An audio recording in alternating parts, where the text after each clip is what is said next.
Hi friend! In this video, I will walk you through 7 primitive types available in JavaScript. We will talk about their characteristics, common use cases, and limitations. After watching this video, you should have a solid understanding of those building blocks of every JavaScript program. But what exactly are primitive types? Well, they are the simplest ways to represent data in your programs. JavaScript has 7 primitive types, which are boolean, string, number, bigint, undefined null, and symbol. Every primitive type in JavaScript is immutable and passed by value. Immutability means that once created, a value cannot be changed. So, for example, when you create a variable with value of type string, it cannot be modified, only replaced by a new one. Being passed by value means that when you pass a variable of primitive type to some function, it won't be affected by any operations made inside this function. The boolean type is used to represent true or false values. Booleans are used for controlling program flow, making decisions, and evaluating conditions. Here are some examples of using boolean type in JavaScript.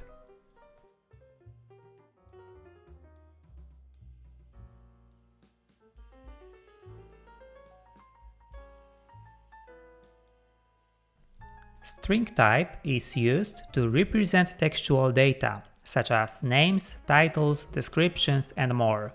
Strings are used for storing and manipulating text-based data.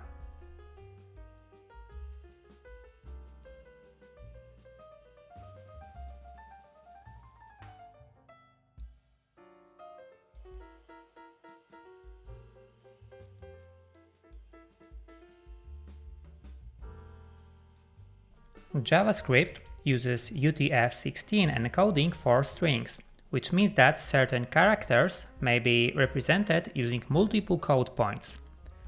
This can sometimes cause issues with string manipulation, particularly when dealing with non-ASCII characters.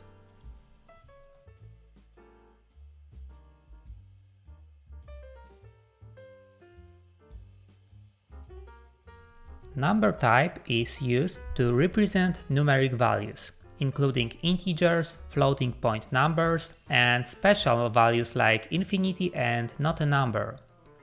Numbers are used for performing arithmetic operations, counting, measuring time, generating random numbers, and more.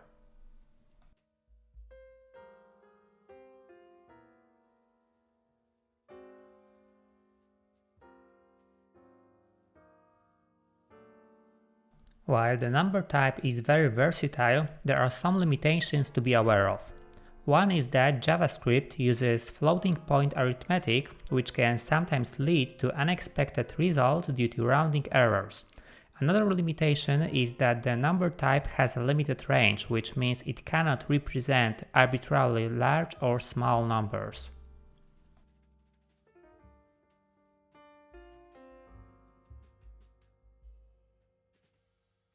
Bigint type is a relatively new addition to JavaScript introduced in ECMAScript 2020. It is used to represent integer of arbitrary size, allowing you to work with very large numbers that are beyond the range of the built-in number type. One important thing to note about bigint is that it is a separate data type from number.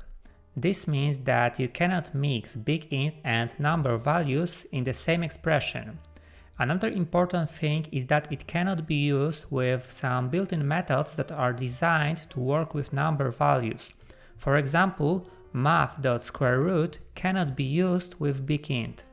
Null type is used to represent a deliberate non-value. It is often used as a placeholder when a value does not yet exist or is not applicable. Null values are falsy, which might cause some unexpected behaviors in your application flow. Undefined type is used to represent a value that has not been assigned.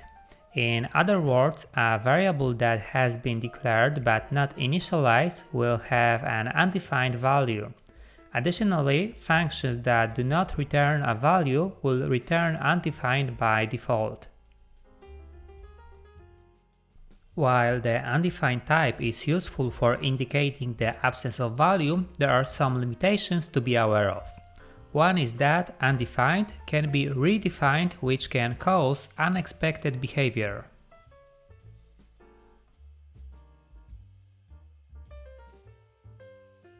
The symbol type is used to create unique identifiers. Symbols were introduced in ES6 and are used to address some limitations of strings as identifiers.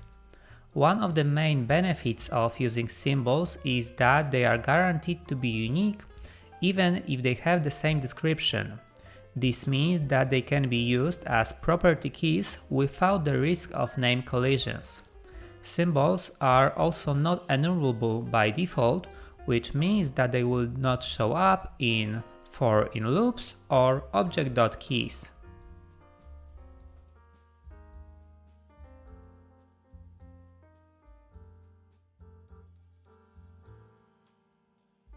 We went through primitive types available in JavaScript.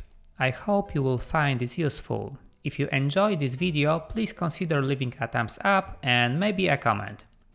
And if you would like to see more content like this, you might also leave a subscription so YouTube will inform you about next videos. Thanks for your time and hopefully see you in another video. Bye!